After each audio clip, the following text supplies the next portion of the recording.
Now at 5, how Pitt State could be giving the historic Fox Theater in Pittsburgh new life.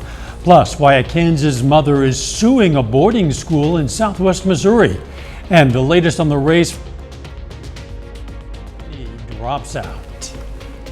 The 4 states' most watched news starts now. The historic Colonial Fox Theater in Pittsburgh could get a new life. This is KOAM News at 5. I'm Dow Quick. The Fox Theater Foundation tells us they're in discussions with Pitt State to use the building as part of the Kels Business School. Pitt State says they're still working through the partnership details. The building has long been part of the fabric of the community. The history of this is fantastic. I can't walk in too many other buildings down here that I know that my grandparents came in the 20s from Cherokee, Kansas, and sat in that same theater and watched movies. The back then Colonial Theater was opened in 1920. 60 years later, the Fox Theater closed and remained vacant for more than 20 years.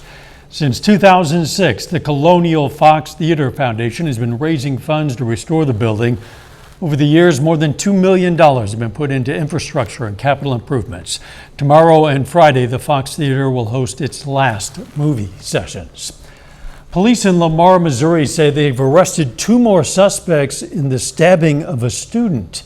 That incident happened Friday night near the football stadium after a home football game. Police say 3 male juveniles waited hidden between parked cars before attacking 2 male students. One victim, who was 15 years old, was punched in the face. The other, a 14-year-old, was stabbed multiple times.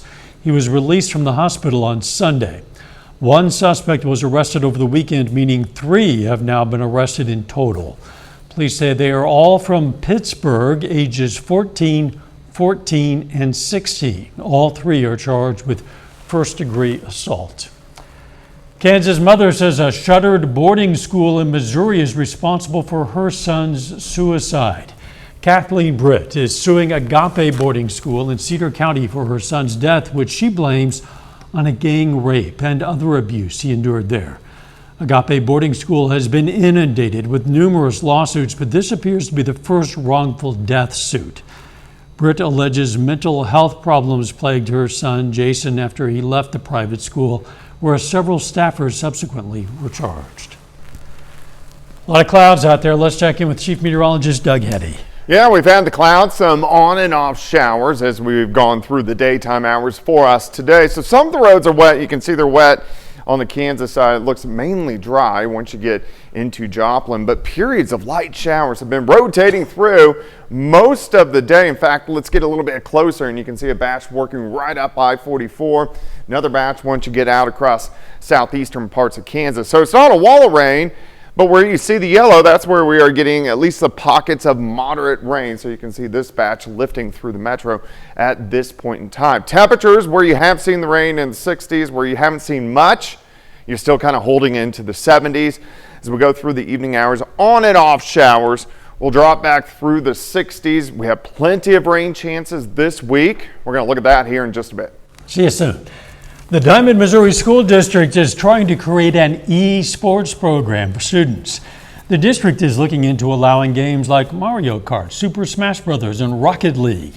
They're trying to find space and funding, but the principal says it would provide a good opportunity for students. I think esports is an opportunity for us to engage a large amount of students from a wide variety of backgrounds, taking band students and mixing them with sporting students and putting them all together with an opportunity to kind of communicate and gel.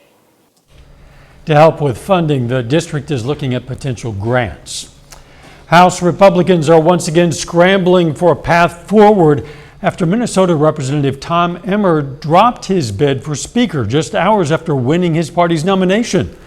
The swift exit from the race is the latest sign the Republicans are still no closer to electing a new Speaker 3 weeks after Kevin McCarthy's historic ouster.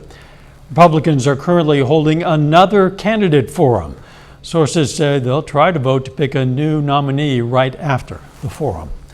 Former President Donald Trump came face to face with his former personal attorney and his longtime fixer Michael Cohen for the first time in 5 years. Happened inside a courtroom in New York. Cohen is testifying as part of the civil fraud case against Trump and his company. Robert Costa reports from New York. Michael Cohen, the longtime former fixer and lawyer for former President Donald Trump, arrived here at 60 Center Street in Lower Manhattan today to testify in the trial about Trump and his organization's alleged misconduct and fraud over the years in a civil trial being conducted and prosecuted by state attorneys in New York. This is not about Donald Trump versus Michael Cohen or Michael Cohen versus Donald Trump. This is about accountability. You see what his record is. He's not a credible witness. Cohen is the key witness in this civil trial, providing behind-the-scenes detail about what Trump said and did in recent decades as he valued his own net worth and his properties, including Trump Tower and Mar-a-Lago. Trump and Cohen have had a lot of acrimony over the years, but they will not be able to speak in this first interaction they've had together in the same room in 5 years. Court rules say they can look at each other, but they have to follow the judge's direction. For Trump, this is one of many ongoing cases he is facing, including one in Georgia, a criminal case where one of his own former lawyers, Jenna Ellis, took a plea deal today and accepted 5 years of probation as that case moves forward down south. Robert Costa, CBS News, New York. Still ahead, some tips to make sure you choose the right health insurance plan to fit your budget. And next in Health Watch, how a program is trying to raise awareness of sudden infant death syndrome. Topping today's Health Watch, more than 1 million children visit the emergency department for mental health disorders every year. New CDC data collected from 2018 to 2021 shows mood disorders, anxiety disorders, and behavioral and emotional disorders were the most common reasons. About 1/4 of children end up being prescribed at least one psychiatric medication. October is Sudden Infant Death Syndrome Awareness Month, better known as SIDS. Medical experts define the term as the sudden, unexplained death of a baby younger than 1 year old. But there are steps that you can take to lower the risk of SIDS. Stephanie Stahl is in Pennsylvania, where one program is giving new parents the best tips. It's a class for parents about keeping babies safe while they sleep, preventing SIDS, sudden infant death syndrome. You don't want the baby's head at the top of the crib. The baby should always be in the middle. This is the Infant Safe Sleep program from the Philadelphia Health Department that's trying to reduce the city's high infant mortality rates. I think if the more moms be educated, I think the rates will go down. Keisha Copeland is here with her 2-month-old daughter, Serenity. I learned that babies should always sleep alone on the back in the crib. SIDS is often associated with improper bedding in a crib or babies sleeping on their stomachs. If their face is down, it's not safe. They go into a deep sleep and they sleep themselves to death. So that's why we say never on their belly. Research shows 93% of SIDS deaths are preventable. The main thing is education. Annette Frazier is a program manager for the health department teaching the Safe Infant Sleep program. The simple message, A, B, C. The baby sleeps A alone, B on the back, and C in the crib. So that means infants should never sleep in a bed or with a parent, which is dangerous. It's important for her to be safe today so she can live a happy, long life. Keisha is appreciative for the class that helps new parents and keeps babies like Serenity healthy. Stephanie Stahl, CBS News, Philadelphia. The CDC says there are more than 3,400 sudden unexpected infant deaths in the U.S. every year, and about 1/3 of those are classified as SIDS. University of Southern California researchers say school policies that keep students with COVID-19 out of the classroom for 5 days are more than sufficient. Their study found the median time a child is infectious after testing positive is just 3 days, while 18% of children are still infectious on day 5. They also found no difference between how long vaccinated and unvaccinated children remain infectious. Older patients are just as likely to be inappropriately prescribed a medication from nurse practitioners as they are from primary care physicians. A study published in the Annals of Internal Medicine looked at more than 73,000 primary care physicians and nurse practitioners. Both groups prescribed inappropriate medication 1.7% of the time, which researchers say is too high and needs to be addressed. And that is a look at today's health news. A little bit later, the Senate holds a hearing to discuss ways to cut down on robocalls. Plus, we have more rain chances sticking around really through the week. We're going to look at that coming up. Well, much gloomier day for us today. We've had the clouds and on and off showers throughout the day. Fairly light across the region, but they have definitely been out there. Nice shot of Indigo Sky Casino and Resort. Of course, Indigo is just outside of Seneca, Missouri, and you can see some of those roads are on the wet side. Look at the rain, which is pushing through. Again, majority is light. We do have some heavier pockets where you see a little bit of orange and a little bit of yellow, which is popping up. One batch moving right up I-44, another batch out toward Yates Center, Chanute, and also Iola. So let's go ahead and zoom in. Yates Center, Fredonia, Chanute, Iola. You are getting a little bit of rain.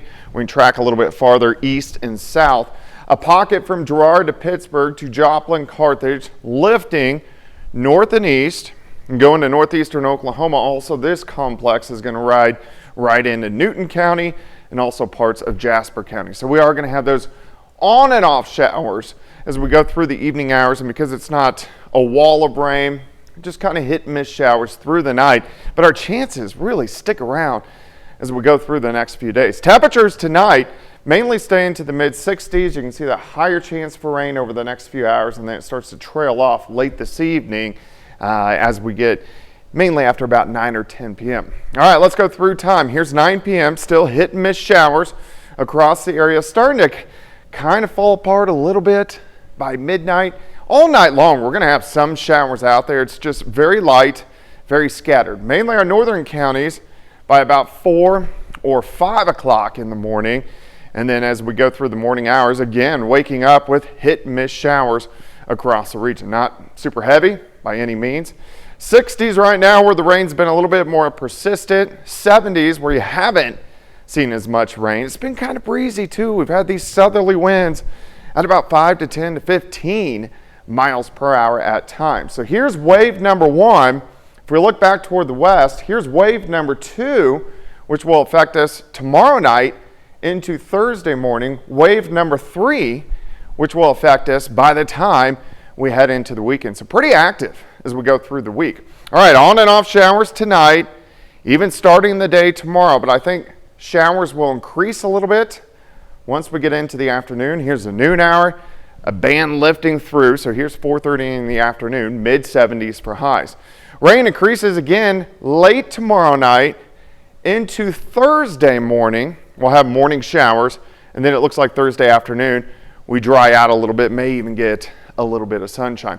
All right, rainfall amounts just over the next couple days. Not super heavy, but I think most of us, quarter, maybe upwards to half an inch, which definitely would be nice.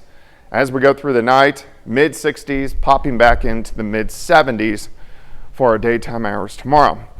Showers tomorrow, mainly in the afternoon.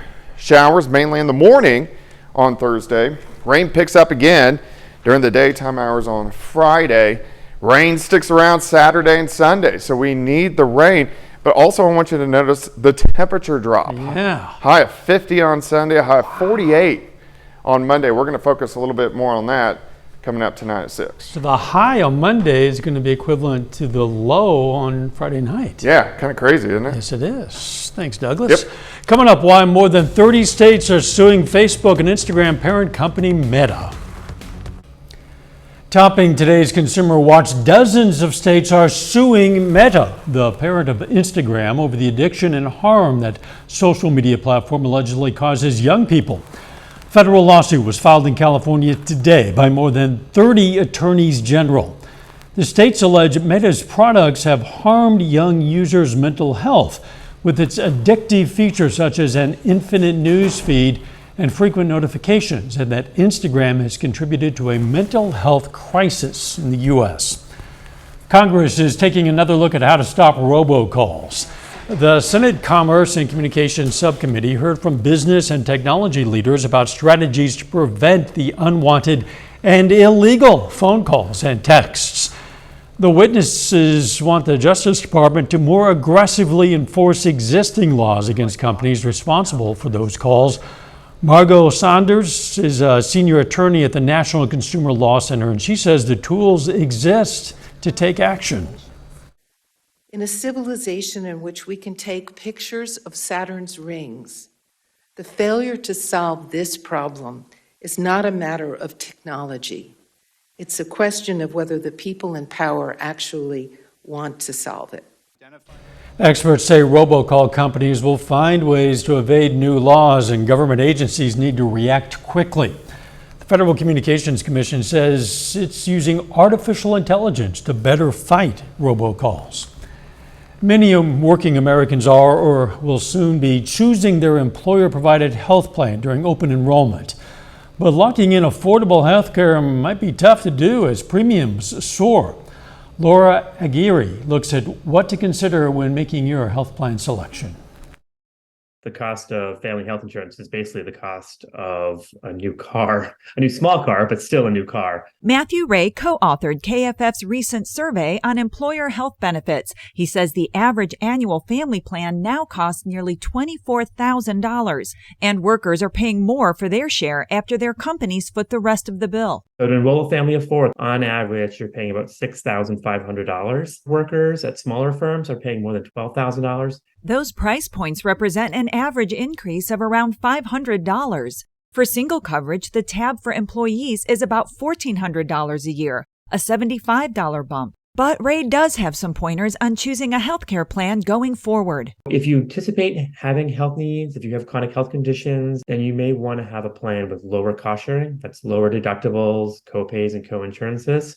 Alternatively, if you're relatively healthy, you may want to pay less money up front, and you may want to go for a plan that has a lower premium contribution. There's also the annual out-of-pocket maximum. And once that's met, most plans cover services 100% for the rest of the year. If you think you're going to have a big expense of the year with multiple services, then an out-of-pocket maximum will kind of protect you from having huge expenses. And protection from huge expenses is one choice everyone would like to make. For Consumer Watch, I'm Laura Aguirre. Ray cites inflation and a rush of post-pandemic healthcare demand as key factors in the soaring premiums.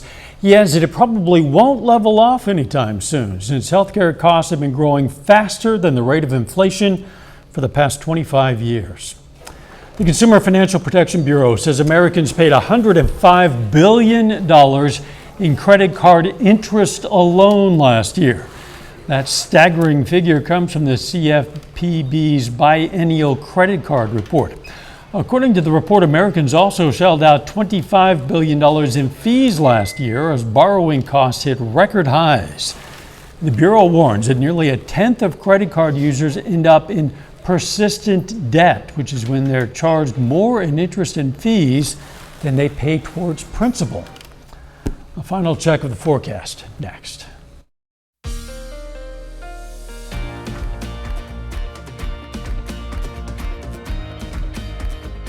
Up next on the CBS Evening News, a close look at how Israel is preparing for a ground invasion of Gaza. Then on KOAM News at 6, a Galena, Kansas man is sentenced on drug and gun charges. Plus, how small towns in Arkansas are dealing with unwanted cryptocurrency mining operations. And 4 Southwest Missouri high schools have a chance to hoist a volleyball trophy tonight. We're going to check out the matchups. Stay with us for the CBS Evening News and then KOAM News at 6. Hey, if your thumb is maybe a little bit less than green, well, your garden might be talking about you. Yeah, a new study shows plants warn each other about danger. It maps out how they emit organic compounds when hurt. Neighboring plants pick up on those chemicals and activate defenses. This information could help farmers better protect their plants against, say, insect invaders and drought forecasts. And it's also kind of disturbing for those of us who mow our lawns to think that those blades of grass are screaming at each other. Here comes that guy again with the blades. Duck, yeah. Do your best.